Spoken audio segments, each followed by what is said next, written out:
देखिए सर, सबसे पहली मेरी बात तो जो आपके मीडियागण हैं उनको मैं धन्यवाद देना चाहूंगा और फौजी अभिभावक से मैं रिक्वेस्ट करूंगा, मैं हाथ जोड़ के रिक्वेस्ट करूंगा, क्योंकि देखिए जो आज पूरे देश में एक आवाज उठ चुकी है जो कि अभी नहीं तो कभी नहीं, तो ये आवाज सिर्फ और सिर्फ उठा है इन मीडियागणों के कारण, ये सोशल मीडिया के कारण।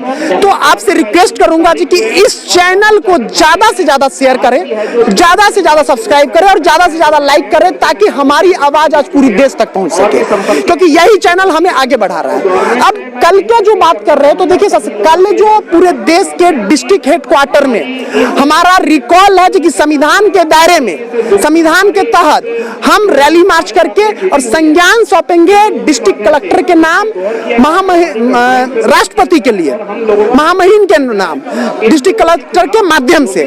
और ये जो कल का दिन जो होगा हिंदुस्तान के ऐतिहासिक दिन होगा, क्योंकि इतनी बड़ी रैली, इतना बड़ा ज्ञापन 75 साल के इतिहास में पहली बार सेम डे सेम एड्रेसी पे हजारों के हजारों संख्या में लोग डिस्ट्रिक्ट हेडक्वार्टर में पहुंच के ये रैली देंगे। और ये एक जवाब भी होगा जो लोग कह रहे हैं कि जो जंतर मंतर पे बैठे हुए लोग, ये सिर्फ और सिर्फ एक बहकाए हुए लोग हैं, उनके लिए एक जवाब होगा।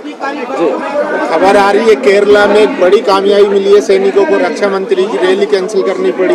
जी, बहुत अच्छी बात, आपने बड़ा अच्छा क्वेश्चन किया, एकदम सही बात है। आज रक्षा मंत्री जी ने केरला में रैली का एक प्लान था उनका, एक मतलब रैली थी, बहुत बड़ी रैली थी, जिसमें उन्होंने OROP के बारे में विस्तार तरीके से जवानों को बताने वाले थे, लेकिन वहां पे ये रैली रक्षा मंत्री को कैंसिल करना पड़ा। और मैं केरला के सारे एक्स सर्विसमैन, भूतपूर्व सैनिक जितने वेटरन हैं तीनों सेनाओं के, उनसे को धन्यवाद देना चाहूंगा कि आपने इस रैली को रोकने में सक्षम हुए। अगर ये रैली हो जाता तो आज केरला में हुआ, कल बिहार में होता, पंजाब में होता, कर्नाटका में होता, कई सारे स्टेटों में होता, और ये दौर चल जाता है देश के में कोने कोने में, और ये हमारा आंदोलन थोड़ा कमजोर पड़ जाता। तो ये जो रोक के, ये हमारी एक बहुत बड़ी जीत है। लेकिन सर एक बार मौका तो देना चाहिए था ना मंत्री जी को, कि कम से कम वो अपनी बात रखते। आप लोगों ने तो बाइकाट ही कर दिया पूरा, उनको वापस जाना पड़ा। सर माननीय रक्षा मंत्री जी को अगर अपनी बात ही रखनी है तो 3000 किलोमीटर जाने की क्या जरूरत है? 3 किलोमीटर भी नहीं है उनके घर से जंतर मंतर, आ जाए यहाँ पे, उनका मोस्ट वेलकम है। तो वहाँ तो चुनाव भी नहीं है फिर। नहीं तो मैं बोल रहा हूँ ना जी, उनका मोस्ट मिलकर राजनीतिक रैली नहीं था, तो जब जिस चीज के लिए रैली रख रहे हैं वो रैली दिल्ली के जंतर मंतर पे आके कर लेना।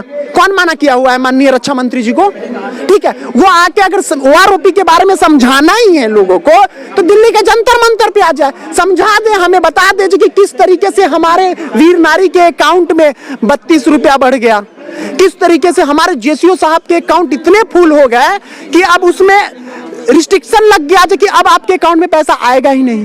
तो ये सब आके समझा दे। सर क्या आपको ऐसा नहीं लगता कि जिस तरीके से आप लोग सैनिक आंदोलन कर रहे हैं, पूर्व सैनिक जी, उसी तरह से तो सेम पैटर्न पे किसान आंदोलन हुआ था जी, और जब किसानों ने प्रोटेस्ट किया था तो वैसे ही सरकार के जो मंत्री थे जी, वो उनको यह आदेश दिया गया कि आप अपने अपने क्षेत्र में जाइए और किसानों के लिए जो कानून है उसमें क्या क्या फायदे हैं इसके बारे में समझाइए। तो क्या ऐसा ही सेम कल्चर केरल में देखने को जा रहा था, जो कि आप लोगों ने उसको बैकआउट कर दिया है? शायद हो भी सकता है, मे भी हो भी सकता है, क्योंकि अभी जब वो जाते और एक आध रैली करते, अगर उस रैली में क्या बात रखते हैं तब उससे पता चलता। लेकिन अभी तो सिर्फ अंदेशा लगाया जा सकता है कि हाँ सरकार की मंशा शायद ये भी हो कि जाइए इसके बारे में अच्छाइयां बताइए। लेकिन देखिए ये वीर जवान, JCO और सैनिक 75 साल से छल में पड़े हुए थे, अब बड़ी मुश्किल से उस बंधन से निकल के आए हैं। अब बहकावे में या किसी के जालसाई में नहीं पड़ेंगे, और हम लोग जालसाई में इसलिए पड़ गए कि हम नहीं जानते थे कि ये हमारे अपने बड़े भाई हमारे साथ में इतना बड़ा नाइंसाफी कर देगा। सर जिस अधिकारियों की बात आप लोग कर रहे हैं कि उनके संरक्षण में आप लोगों ने काम किया है, बड़े ही अनुशासन तरीके से आपने काम किया है जी, और उन्होंने ही बार बार आप लोगों को छला है जी, तो क्या सरकार को उनके ऊपर भी एक बड़ा एक्शन नहीं लेना चाहिए? देखिए सर, उनके ऊपर सरकार को एक्शन लेना चाहिए। क्या करना चाहिए तो सरकार तो ये बात बोल देगी कि आपने कमेटी बनाया, क्योंकि कोई भी देखिए ये पार्लियामेंट्री चीज जो होता है ऐसे कोई एक दिन का नहीं होता है, उसमें मेंबर होते हैं, डेलीगेशन टीम बनते हैं, कई सारे ब्यूरोक्रेट होते हैं, सरकार की तरफ से होते हैं, सब मिल के बनाते हैं। लेकिन जो इनपुट ही दिया गया वो गलत इनपुट दिया गया और सरकार इस चीज को एहसास कर रही है। सरकार इस चीज को एहसास कर रही है कि हमसे गलत हो गया है। तो आप देखिएगा बहुत जल्दी सरकार के तरफ से कोई ना कोई पहल लिया जाएगा, माननीय प्रधानमंत्री जी की तरफ से कोई ना कोई स्टेप लिया जाएगा और बहुत जल्दी आपको ये सुनने को मिलेगा जो कि फिर से दोबारा पुनर्विचार हो रहे हैं। क्या लगता है जो केरला में हुआ वो पूरे देश में आप कर पाएंगे? क्योंकि केरला का जो लिटरेसी रेट है बहुत हाई है, वहाँ के लोग बहुत कमिटेड होते हैं और उसके मुकाबले नॉर्थ इंडिया में जो है खासकर हरियाणा हुआ, राजस्थान हुआ, उत्तराखंड हुआ, यूपी हुआ, यहाँ पर लोगों को राजनीतिक दबाव में जल्दी फंसाया जा सकता है। तो क्या लगता है केरला का मॉडल यहाँ अप्लाई होगा? देखिए सर, केरला का कोई मॉडल नहीं था। सबसे पहले बड़ी बात आप समझना है जो कि ये सेनाओं के साथ में जो विसंगतियां हुआ है, वो विसंगतियां आज जो सेना में है, सिंपल सी बात, जो सेना में है इतना चीज तो जरूर जानता है कि मुझे क्या मिलना चाहिए था, क्या मिला, हमारे वीर नारी के साथ में क्या हो रहा है, तो इतना चीज समझ चुका है सेना।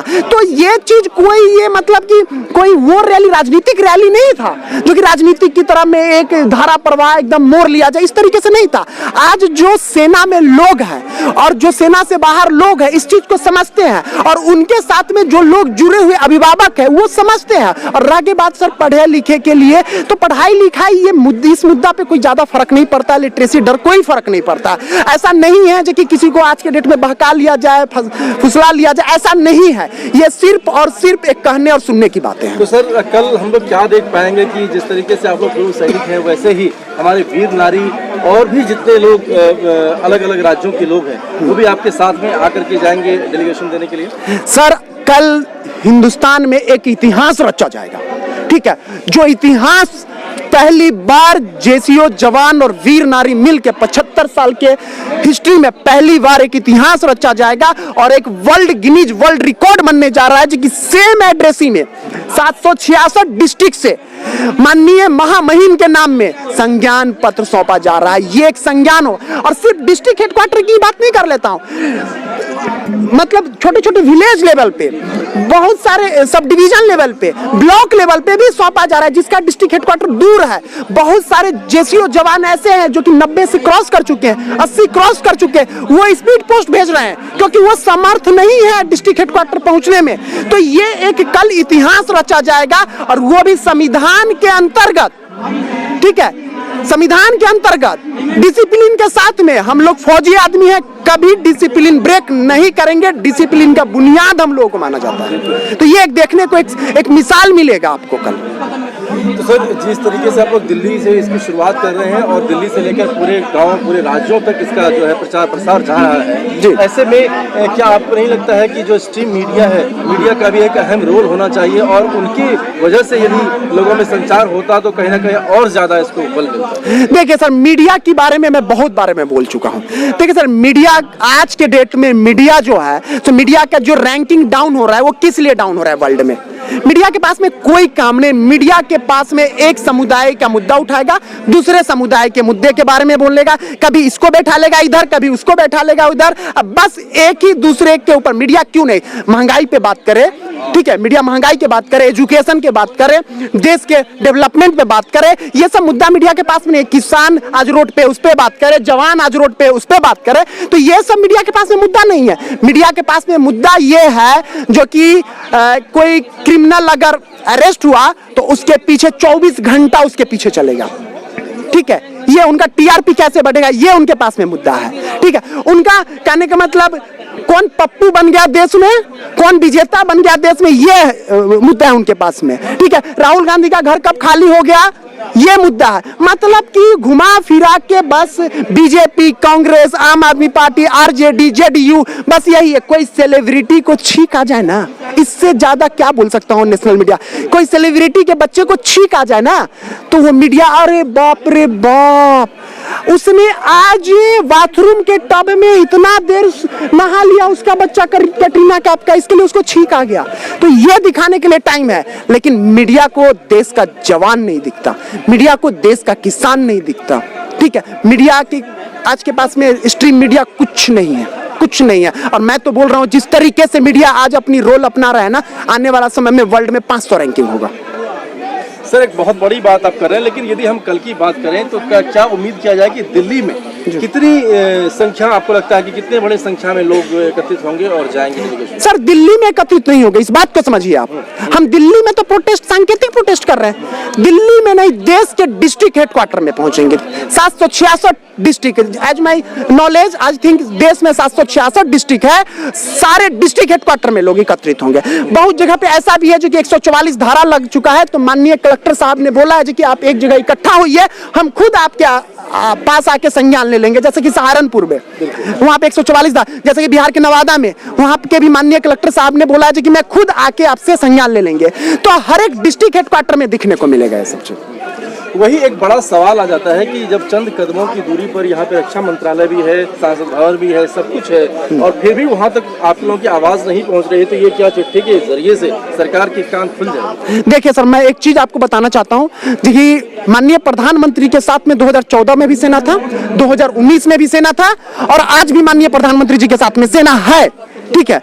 लेकिन मैं एक बात और भी ऐड करना चाहूंगा, जो कि जिस माननीय प्रधानमंत्री जी को रिवारी के रैली में 3 लाख से ज्यादा पूर्व सैनिक इकट्ठा होकर एक बार जन समर्थन दिया था, उसी तरीके से कल के जो संज्ञान में हम लोग अनडिसिप्लिन काम नहीं करेंगे, हम लोग रोड को जाम नहीं करेंगे, इस तरीके से अनवांटेड काम नहीं करेंगे, लेकिन एक काम जरूर करेंगे, अगर 2024 में अपना वोट का अधिकार जरूर करेंगे। इसमें कोई कोताहित नहीं होगा, वोट की छूट जरूर देंगे। अगर माननीय प्रधानमंत्री हमारी बातों को नहीं मानेंगे तो हम वोट का अधिकार जरूर यूज करेंगे। आप कह रहे हैं कि धारा 144 लगा दिया गया है, क्या ये कल की तारीख का जो आंदोलन का ऐलान था उसको देख के लगाया है या किसी और वजह से? नहीं, ये कई एक सारे डिस्ट्रिक्टों में, सारे जगह पे नहीं 144 लगे, कई एक सारे डिस्ट्रिक्ट है, जैसे कि 1-2 डिस्ट्रिक्ट सुनने को मिला, जैसे कि आसाम में मिला है, वहां पे लॉ एंड ऑर्डर थोड़ा सा खराब चल रहा है, तो वहां के माननीय कलेक्टर साहब ने बोला है कि आप एक जगह पे खुद खड़ा होइए, 5-10 लोग,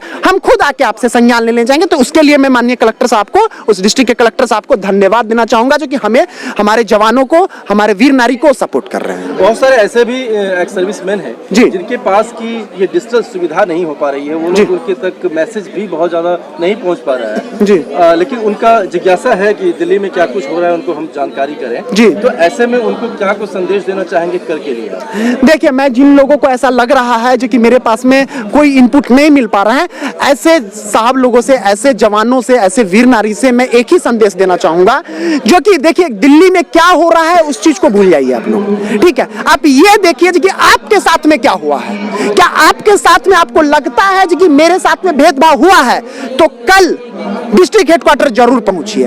अगर आपसे डिस्ट्रिक्ट हेडक्वार्टर दूर है तो आप ब्लॉक में जरूर पहुंचिए, सब डिवीजन में जरूर पहुंचिए। अगर ये सब भी बहुत दूर है तो कम से कम एक स्पीड पोस्ट जरूर करिए। तो यही हम देश के तमाम अपने अभिभावक से, फौजी अभिभावक से हाथ जोड़ के रिक्वेस्ट करूंगा कि कल एक इतिहास रचने का दिन है, और ये इतिहास हम रच के रहेंगे और दिखा देंगे कि फौजी एकता कितना बड़ा होता है, चाहे वो जंग का मैदान हो या अपनी हक की लड़ाई। Thank you.